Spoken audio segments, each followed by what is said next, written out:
It took me a long time to kind of figure out my why in the sport. I knew I loved the game and I loved excelling at my craft. I've always been really driven in just the technical aspects of the game and learning more about the sport every single day. But I think it took me a long time to figure out my why. And for me as a transgender person, understanding the difficulty that transgender athletes, especially at a young level, have with just accessing sport, let alone feeling belonging in it, I think really motivated me throughout my journey, and it continues to motivate me every single day so that people that are like me can see themselves at the world stage, because I know throughout my own journey that was hazy at times, and I didn't have someone that I could look up to that was in professional sports, that was competing on the world stage. And so I think it's something that motivates me every single day, and I can hope I can make an impact in that.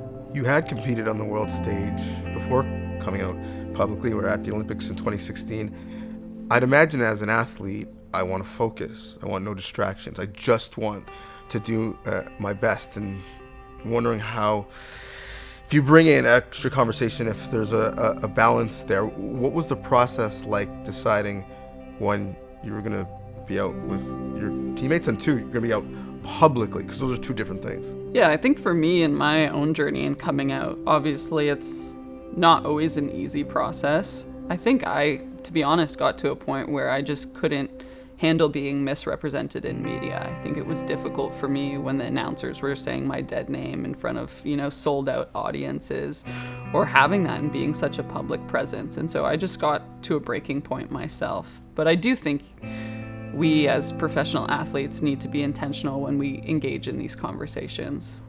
Fortunately, we have a lot of training when we're engaging with media, when we're engaging with our social medias throughout a major tournament, because it can be overwhelming at times. But I think as well, it does have a rewarding aspect to it. All of the times when I hear fans, either on my social media or when I'm playing in a stand, say that they've continued in sport because of my presence, I think that adds to my game. I think that motivates me, and that's such an encouraging aspect as well, even though at times there's definitely a negative side to it. Was your involvement in sport helpful or hurtful in terms of your journey and your gender identity? I think both, to be honest. Sports is such an interesting space to navigate because it is divided in such a binary way between men and women. And so I think for me, trying to really understand the fluidity that is gender, or the fluidity that it is for me, it was such a stark contrast to what the sporting space was. And I think at times in an unnecessary way, we do put a lot of gender on our sports. And so I think that was a difficult space for me to navigate. But at the same time, I think sports allows us to be able to just explore our bodies and like the joy that you can have by juggling a soccer ball, or understanding what you're capable of as a physical human being. And so I think at times it provided a space of refuge for me in being able to just get on the pitch, play the sport I love, not think about all of the things that I was going through every single day, while also having the other aspect of that. And that sport is in such a binary position. What do you think the future of gendered sports is? I think it is an ever-evolving landscape. I think, as I said before, there are ways that we put gender into sports that we don't need to, from our uniforms, from the language that we use in the locker rooms, from the ways that we structure our sports at the youth level up into, the leagues that we play in after work. And so I think that's going to continue to shift, and I'm hoping in a way that makes it a more inclusive space for everyone, because it doesn't need to be so rigid. It really doesn't. And so I think there's going to be a huge shift as we continue into the future. We know that youth under the trans umbrella is growing, and that's just what we know of. What can sports organizations do proactively to make sure that they're more welcoming? I think we need to go back to why we all love to participate in sports. The first joys that we've experienced playing sports, either when we were young or maybe it was just last weekend.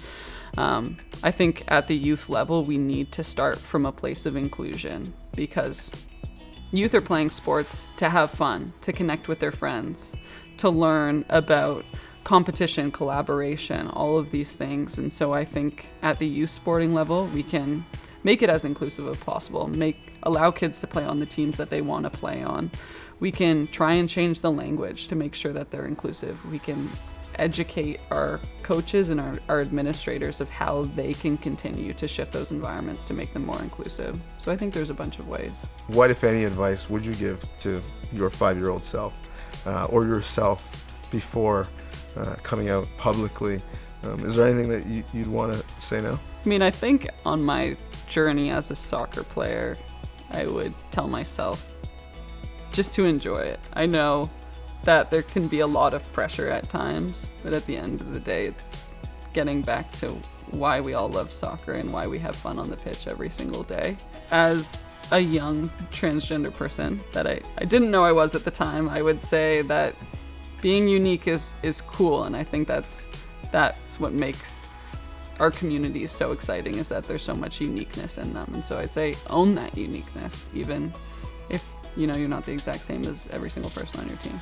What does the word pride mean to you? Yeah, I think it's feeling deep down in your heart pride in your identity. I think for me, it's been an ever-evolving journey of being really proud in who I am as a transgender person. But I think there's so much beauty and power in the transgender population. And so I think being able for everyone to feel that to me is success, and that to me is pride, for every transgender person to just understand how their identity is really beautiful and really powerful.